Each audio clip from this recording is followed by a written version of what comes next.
Hi, thanks for tuning in. My name is Anna Hernstrom, and this is our reading circle video for Hume Day 2. And the title of our presentation is Hume and Moral Distinctions Not Derived from Reason. And then I'm going to go ahead and let the other girls introduce themselves real quick. Hi, I am Erin. I'm Shaylin. Kamryn Style. Kahlin Wong. All right, and then the philosopher that we're discussing today is Hume, and he was a Scottish philosopher. And Hume's main question that he presented was whether morality is the domain of reason or if morality is determined by sentiment or emotion, which the girl, I think her name was Tessa, who did the article discussion video for Hume Day 1. Her question that she proposed was whether Hume was considered an objectivist or a subjectivist. I would say that after reading Hume's beliefs regarding sentiment, the question here is that morality, according to Hume, was definitely determined by sentiment or emotion. And when it comes to whether he would be considered an objectivist or a subjectivist, I would say that he's a subjectivist because since he determines morality by an emotional or sentimental perspective on it, subjectivism is considered more like, if to have a scenario for an example, like if someone were to be caught stealing bread, an objectivist is somebody who has a clear cut that something's right or something's wrong. Things are very black and white. So if you steal bread, I mean, it's bad to steal. So they did something wrong. However, if a subjectivist were to be included in that scenario of somebody stealing bread, they would kind of maybe ask some more questions about it. Like, why did that person steal the bread? Were they doing it because their family was hungry? Like, what would you do if you were in that position? Would you let your family go hungry, or would you steal the bread? Because I feel like that's what I would do. Yeah, I definitely agree. After reading this, I see Hume more on the subjective side of that, and I feel like he more fits in with that. I agree too with Hume being a subjectivist, and I think that overall, I think subjectivism is just more logical because you can want to be an objectivist, you can want it to be black and white, but I feel like no matter what, we're all human, and emotion is always going to play a role in your decision making. You can't really avoid how you feel about things. And so I think it's good that Hume has the argument that, sometimes emotion is more powerful than reason, which I think a lot of the time it is for us as humans. Yes, because as humans, emotions just always play a role with us. And I feel like you may think you don't want to think like your emotions are gonna not help you play this decision, but I feel like every decision we make mainly does have emotions in it. So the first key point from our Hume's reading circle would be moral distinction derived from moral sentiments. So the sentiment is actually the beauty of an object, and it is the virtue of desirable human action. Sentiment is also something like the sole source of values governing humans' activity. And the taste is another thing, like productive faculty, and it's staining all the natural objects with the colors borrowed from an internal sentiment. So bring similar to that, the feeling of approval, like self-esteem or praise, or the feeling of disapproval, like blaming. These two feelings were felt by spectators who contemplate a character trait or action. For example, if someone steals an item from a store, facts can only tell us like what was taken or how he did or how long it took based on that situation itself. Reason cannot say if the action is right or wrong. It only can describe the details of that situation happened. Hume strongly believes that sentiments or feelings give a person the ability to decide if an action is virtuous or not. What do you guys think about it? I definitely agree with that, especially like with the examples and saying that reason can't determine if something's right or wrong, because for some reason it makes me think of like crime shows. Like I watch a lot of Criminal Minds. I don't know like if you guys watch that, but like the way how, you know, a crime happens, you go and look at the crime scene, you can see what happened, but just looking at a crime scene, you can't tell, you know, the reason for it, why someone did that, what were the moments leading up to it, you know. And so I think that that's a lot of the reason that like self-defense is even a thing, because if the investigators didn't look into, you know, what happened leading up to it, they wouldn't know that you acted in self-defense or something like that. So I think that that's another like good example of how reason can't determine if something is right or wrong. It's more the emotion and sentiment aspect. Yeah, I think you brought up a good point, Kamryn, with discussing, like, say, if, you know, somebody shows up to a crime scene and sees that there's just somebody injured. If you don't look into the sentiment or what happened, like sometimes the details can't really give you that information. And if you're the victim who's really just defending themselves, like, you would be penalized for something that wasn't really your fault. And Kahlin, I think you brought up some good points as well that kind of supported our previous slide when we were talking about the subjectivism behind it. Kind of like, I don't know about you guys, but like, say for example, when I was like a kid, things were very like right or wrong, black or white. But the older I've gotten, I realize there's really not a lot of things in the world that's just black and white. Like, there's a lot of gray. There's a lot of gray areas. And I think that that's a really important reason to consider, like, sentiment when it comes to morality or subjectivism in general.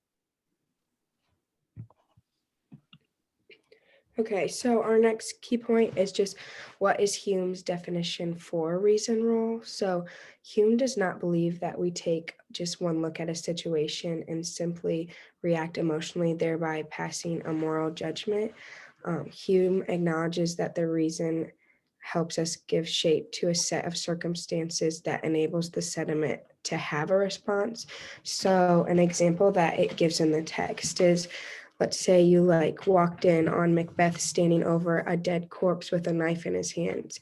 Your initial reaction to that will be horror because you have no idea what happened. You just kind of walked in, and what you see like gives you that initial reaction. You have no background on it and you just walk in. But then once you like get more reason of what's going on, and maybe Macbeth is just trying to stand up for himself, then later you'll have a different reaction than the initial reaction you had before.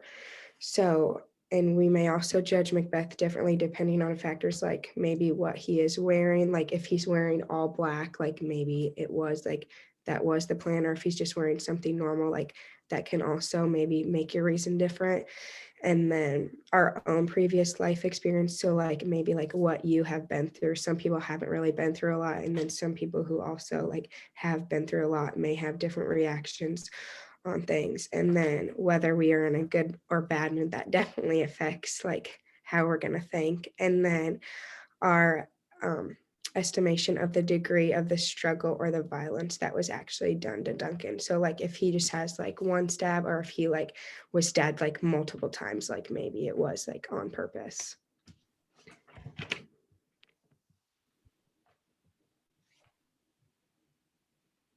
Yeah, which this slide kind of, again, keeps building on like what we were previously talking about. This definitely kind of backs up what we were talking with, like when it comes to self-defense in a real life situation. Mhm. And then one thing that I wanted to add was kind of like on that last bullet point for this slide where it's talking about if you want to influence someone's behavior, you focus on where their emotions are, not on where the reason is. And an example of this as to why it works is that Hume was kind of onto something, because when it comes to like psychology of behind that, there's a lot of evidence supporting that if you want something to be successful in the long run, you need to be motivated intrinsically versus extrinsically, which means you're going to need to want to do that for yourself rather than doing it just because someone told you to.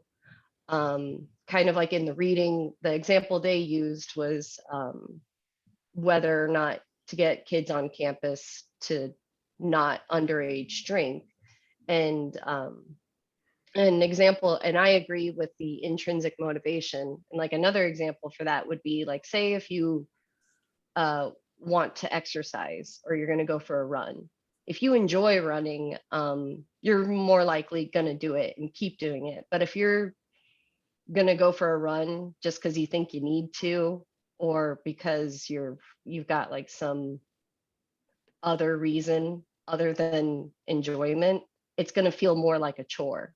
So like you might do it for a little bit at first, but you're not going to keep doing it. So if you want something to work long term, you're going to need to want to do it for yourself. Kind of like if you need to like quit an addiction. Mhm. Yeah, I also like the example they give in the text about underage drinking. Like, yes, you could tell like all the students like, oh, don't do it, it's bad, but that's not really going to stop them from it. But if you put like an emotional tie with that, like talking about like jail and like how bad it can affect your future and things like that, it really might like make them think like, oh, maybe I shouldn't do that. So like this last point said, as Hume would say, of course, if you want to influence someone's behavior, focus on where their emotions are, not on where their reason is. So I agree. And like, kind of going back to the point that says like whether we're like in a good or bad mood, like I feel like our attitude towards things like really affect like how we think about things. Like for example, like somebody coming up on that scene, their like attitude might just always be like to go towards the negative side. Like they might not even consider like, oh, this might have been self-defense. Their like initial reaction might have just been like, oh, this person probably stabbed this person. Like I feel like most of the time people's initial instinct is always like kind of towards the negative side.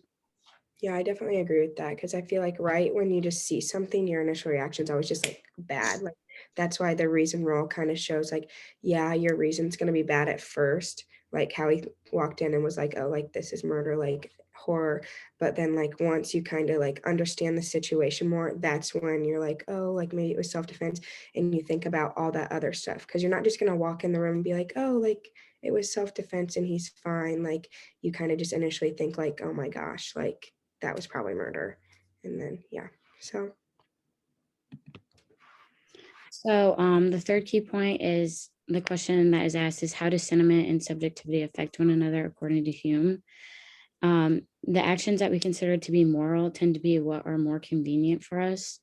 So it gives like an example in the reading that like if someone is always like harming or bothering another person, the person that's being harmed or bothered isn't going to be able to live like the life they want, and it's inconvenient for this person to always be in their way. And so in order to like change that person's behavior, they want to make you feel a positive association with helpful things and a negative association with unhelpful things. And so the words like good and bad are like more complex, but like the words themselves are just shortcuts to try to create feelings in a person that like directs their behavior towards like actions that are beneficial or like away from ones that like aren't beneficial. Yeah, and I think going along with that, the example it gives in the reading is kind of like how you define good and bad with like an infant or like a toddler, just someone that's first starting out in the world, they don't already like know that. And they kind of said that, like, when they do something good, you give them like something that makes them feel good. That's how like the idea of rewarding like people comes in.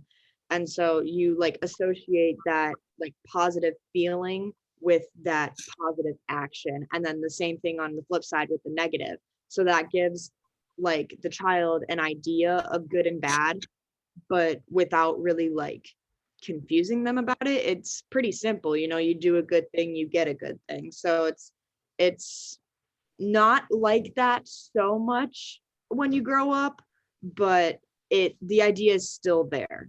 Yeah, I hope so, because I remember reading that it's like that's like one of the most complex things like a toddler has to know, because it is one of more like harder things to grasp, because it had like quotes like you can say it in so many different ways. Like you could say, oh my goodness, like that's so good that you just picked up your toys, or like they could do something bad and you could be like, oh my goodness, why did you do that? So then the word good can like get confused in their mind. So like Kamryn said, you have to do things like that to actually help them like realize, oh, like good means this and bad means that.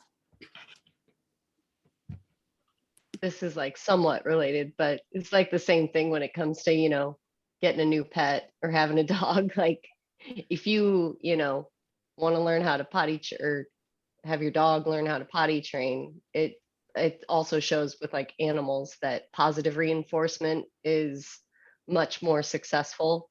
Like if you give your dog a treat every time you let it out, they're gonna be more willing to want to do that, rather than not learning how to not have accidents in the house. It's always better to reward the good behavior than to punish the bad behavior.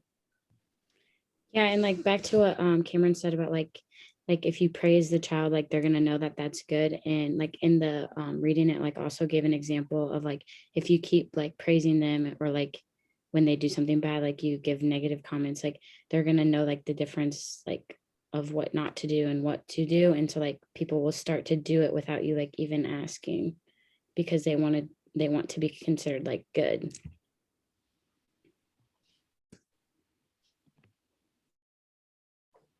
So in conclusion, just a little overview of like the main things we talked about. First off, Hume believes that reason somewhat plays a role in decision making. However, in the end, emotion and sentiment cloud the final decision. So this is kind of saying, reason is present. It's like in the example with stealing something from a store, there was a reason for it. You can see, what was stolen and all that. But in the end, you won't really know why the person stole it until you look into the emotion and sentiment of that person. Because, like we talked about, he could be stealing something that his family needs. It could be a life or death situation. And then that could really change our judgment of whether or not it was a moral act. So, just the idea that, like, yeah, reason is there, but emotion and sentiment play a much larger role, is what Hume believes. So similarly, we can't determine whether an action is right or wrong purely based off the action. So I was just kind of talking about the example with stealing something from a store. So emotion and sentiment answer that question of, why and for what reason. So then that leads into the reason for it and so on. So emotion and sentiment are very important when deciding if something is a moral act or not. And then as humans, we tend to lean towards the easier version of doing things. So, not going out of our way to make things more complex than they are. I know at least me, probably the rest of these girls, were college students. We're not trying to make life any harder than it already is. So we like to go about things the easiest way possible, which then in turn kind of becomes the right way of doing it, which it might not necessarily be the right way, but if everyone's doing it that way, then I think it becomes associated with being the right way of doing that. And then just once again, to answer the question proposed by Tessa in the article discussion, Hume is definitely a subjectivist over an objectivist. So and going back to like your second bullet point about how we can't determine whether an action is actually right or wrong, it like brings me back to when I talked about how like different things people have gone through and like things like that can actually affect like their decision making. So like, let's go back to like the stealing, like if someone's stealing the bread or whatever, and let's say like what you've been through, like your family like has went through stuff and like your own parents have like had to steal food for your family. I feel like it's a lot easier for you to like reason with that and be like, oh, like maybe they're like stealing the food to like just like help their family than like someone who like has never stolen, like just thinks they're more high class, and they'd be like, oh, that's bad, like they're stealing, they have no reason to do that. So it just like goes about the way like how you were raised can just also like affect the reason you give. I think too, another example of it could be like the trolley problem we talked about at the beginning of the semester, where it's regardless of which choice you make, someone's gonna die most likely. It's just that idea of, do we let, the guy working on the railroad have time to maybe get out of the way, or he's gonna die, and then there's the side of, do we push that guy off the ledge so that he for sure dies? And it's like, either way, nothing good is coming out of this, but you really have to decide which one would make it more of a moral act, even though neither of them are. So that kind of proves how much like emotion and sentiment are put into these decisions. Because if it was just for reasoning, you wouldn't even know which decision to make if emotion and sentiment weren't so powerful.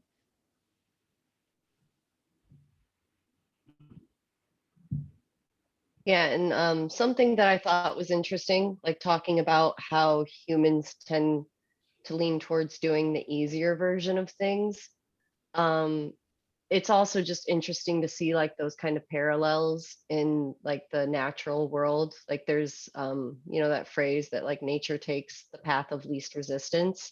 Like, if a plant is growing in the sidewalk, it's not gonna try and go through the cement. It's gonna like weave its way through the grooves. So it's not gonna like fight it. It's just gonna go where it, you know, um, where it doesn't have to like put as much effort in to get where it wants to go.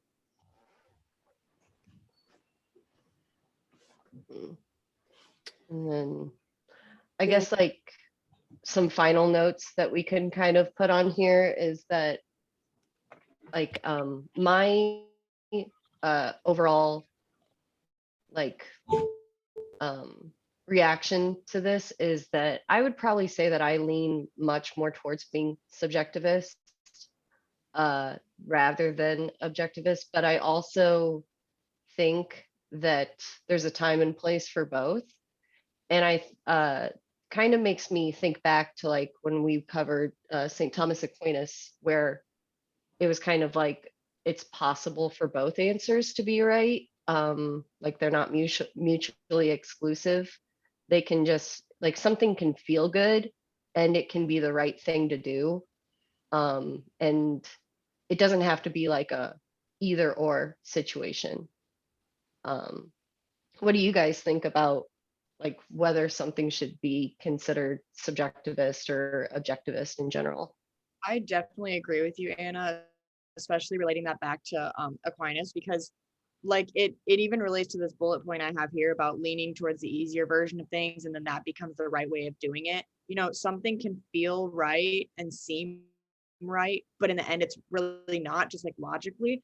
And I feel like I've always been the kind of person who leans a little bit more towards logic than like the way I feel about something, or at least that's how I try to be. Obviously my feelings still get in the way sometimes, but I think that, reason and logic should definitely play a role. Whether it's stronger than emotion and sentiment, that's up to whoever's making the decision.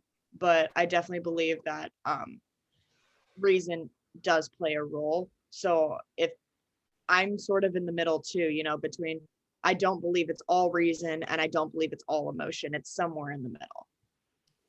Yeah, I agree with both of you. Like I tend to like think that way too. Like, and I don't believe that like it always has to be one or the other. Like I think that both can play a role in like the decisions that you make. Well, thank you guys for listening to our Hume Day 2 reading circle. And yeah, I think we're done.